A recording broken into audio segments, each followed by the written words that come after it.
అందరికీ నమస్కారం.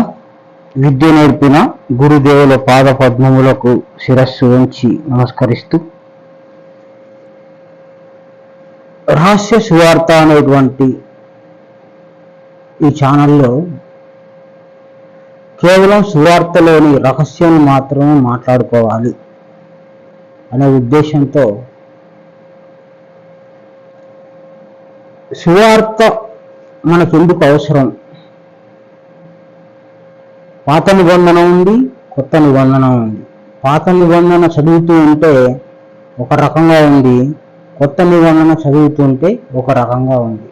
పాత నిబంధనలో ఉన్నటువంటి అనేక కట్టుబాట్లు, అనేక హింసాత్మకమైన పనులు, అనేకమైనటువంటి మనిషి కూడా అసహించుకునేటువంటి వివిధ రకాలైనటువంటి పద్ధతులు, బోధనలు, జరిగిన క్రియలన్నీ కూడా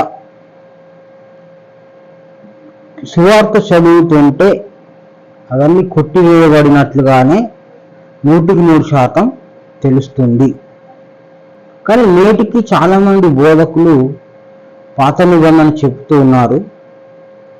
సరే, దానికి వ్యత్యాసాన్ని కూడా మన వాక్యాధారంగా తెలుసుకుందాము. రహస్య సువార్త అంటే ఏంటిది? అంటే సువార్త ఒకటి ఉంటుంది, ఆ సువార్త రహస్యంగా ఉంటుంది. సువార్తలో అన్ని విషయాలు కూడా ఒక దగ్గర చేపలు అంటాడు, ఒక దగ్గర పొలము అంటాడు, ఒక దగ్గర విత్తనాలు అంటాడు, ఒక దగ్గర వెంట్రుకలు అంటాడు, ఒక దగ్గర వస్త్రము అంటాడు, ఒక దగ్గర పానీయం అంటాడు, ఒక దగ్గర రక్తము అంటాడు. ఈ విధంగా మనకి పరిచయం ఉన్న వస్తువుల పేర్లు చెప్తూ ఇది పరలోక రాజ్యం మర్మము అంటాడు. పరలోక రాజ్యం నుంచి అదే పనిగా వచ్చిన క్రీస్తు ఉద్దేశము, చిత్తము ఏదైతే మనలో నెరవేరట్లేదో అప్పుడు వాడు క్రైస్తవుడు కాదు.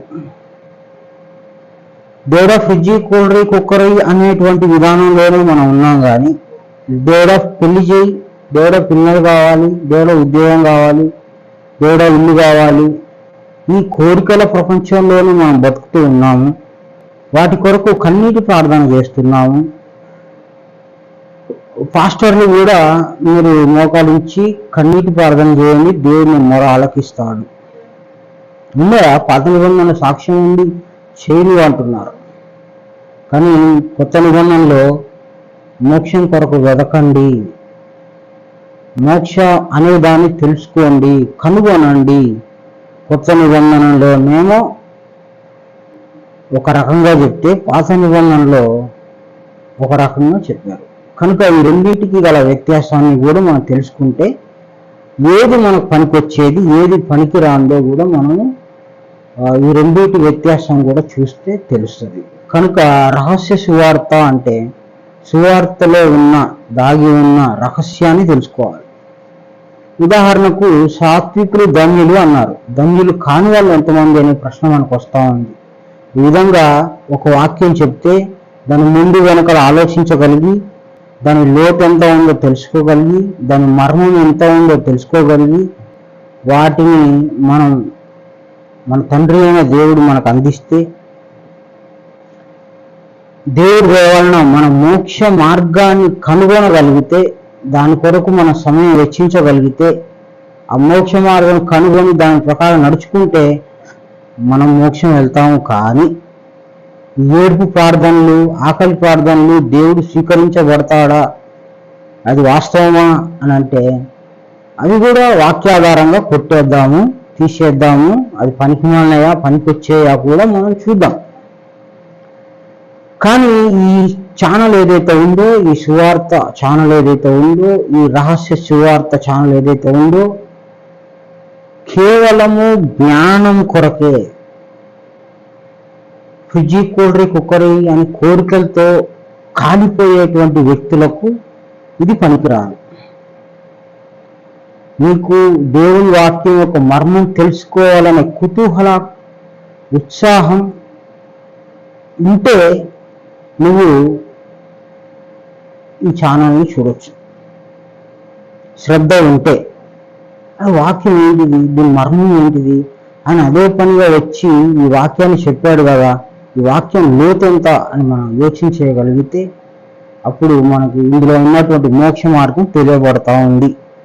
ప్రతి సండే దేవునికి ముష్టి వేసినట్టుగా వెళ్ళి అక్కడేమి దేవుణ్ణి మనం తెలుసుకోకుండా ప్రభువా నా ఫ్రిడ్జి, కూలర్, కుక్కర్, ఇల్లు, వాకిలి అనేటువంటి అడుక్కునే స్థితిలోనే మనం ఉన్నాం. కానీ వాస్తవంగా మోక్ష మార్గానికి దారి తెలుసుకోవాలి అంటే ఎట్లా, తెలుసా తెలియదా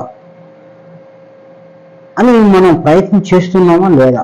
మోక్ష మార్గాన్ని పట్టించడానికి బోధకులు వారు తెలుసుకొని మిగతా వాళ్ళకి ఆ జ్ఞానాన్ని అందిస్తున్నారా లేదా?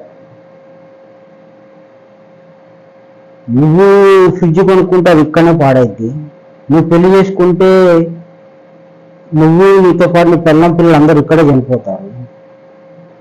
నువ్వు కొనుక్కున్న సమస్త వస్తువులన్నీ ఇక్కడే వదిలిపెట్టిపోవాలి.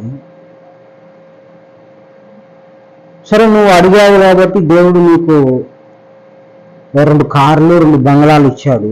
ఇది క్రీస్తు దయ అన్నావు, ఉన్న రోజులు చెప్పుకున్నావు, చనిపోయావు. నీ శరీరం ఇక్కడే ఉంటుంది, నీ 2 బిల్డింగ్లు ఇక్కడే ఉంటాయి, నీ కార్లు ఇక్కడే ఉంటాయి. నువ్వు చనిపోయినాక మోక్షం వెళ్తావా? నీ మోక్షం దారి తెలుసా? నువ్వు ఫ్రిడ్జ్ అడిగితే ఫ్రిడ్జ్ ఇచ్చాడు, కూలర్ అడిగితే కూలర్ ఇచ్చాడు కదా. అక్కడికి దేవునితో నీకు సంబంధం తెగిపోయింది కదా. నువ్వు అడుక్కున్నావు, ఆయన ఇచ్చాడు. కానీ నువ్వు మోక్ష మార్గాన్ని కనుగొన్నావా? మోక్ష మార్గం కనుగొనకపోతే దేవుడు అన్ని వాక్యాలు ఎందుకు చెప్పాలి? ఇది పరలోక మర్మం అని ఎందుకు చెప్పాలి? ఆ మాటలు మనకు చెప్పకపోతే, మనం తెలుసుకోకపోతే ఆ మాటలు సువార్తలో ఉండి ప్రయోజనం ఏంటి? కనుక సువార్తలో ఉన్న వాక్యం మనం అర్థం చేసుకున్నప్పుడు అది మనకు ప్రయోజనకరంగా ఉంటుంది. మనకు అర్థం కానీ మనకు అక్కర్లేని సువార్తలో ఉన్నా ఒకటే, లేకున్నా కూడా ఒకటే. కానీ మనకి ఉపయోగకరంగా మోక్ష మార్గాన్ని కనుగొనే విధంగా దేవుడు సువార్తలో జ్ఞానాన్ని చెప్పాడు. కనుక సువార్త జ్ఞానాన్ని మనం తెలుసుకోవాల్సిన అవసరము ఉన్నది. మోక్షమునకు పోవు దారి సంకుచితమైంది, దాన్ని కనుగొని వారు కొందరే అని చెప్పి దేవుడు చెప్పడం జరిగింది. కనుగొనే పనిలో లేకుండా అడుక్కునే పనిలో ఉన్నాము. ఎందుకు అంటే క్రైస్తవ సమాజంలోనే మేము పుట్టాము, దేవుడు మమ్మల్ని క్రైస్తవ సమాజంలోనే పుట్టించాడు కాబట్టి ఏడ్చి అడుక్కునేటువంటి వర్గంలోనే మనం ఉన్నాం. ఇదంతా జరుగుతామని తెలిసిందే.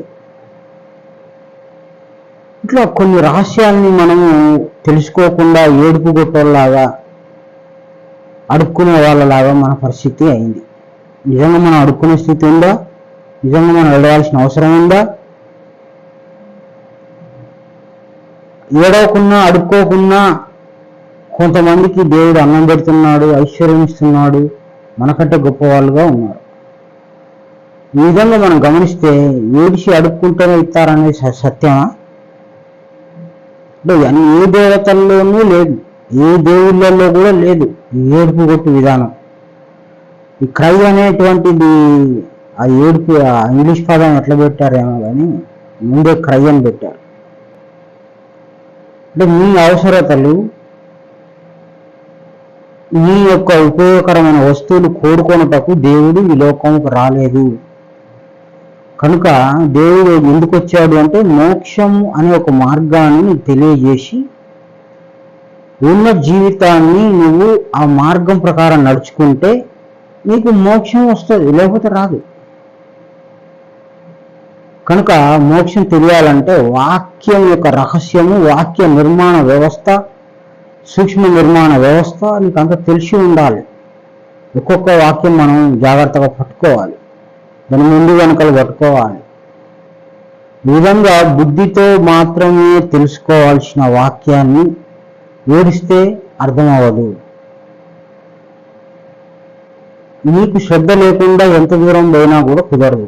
కనుక శ్రద్ధ కొరకు ప్రార్థించాలి. ఫస్ట్ నీ శ్రద్ధను బట్టే మంచి బోధకుడు లభిస్తాడు. ఇది సత్యము.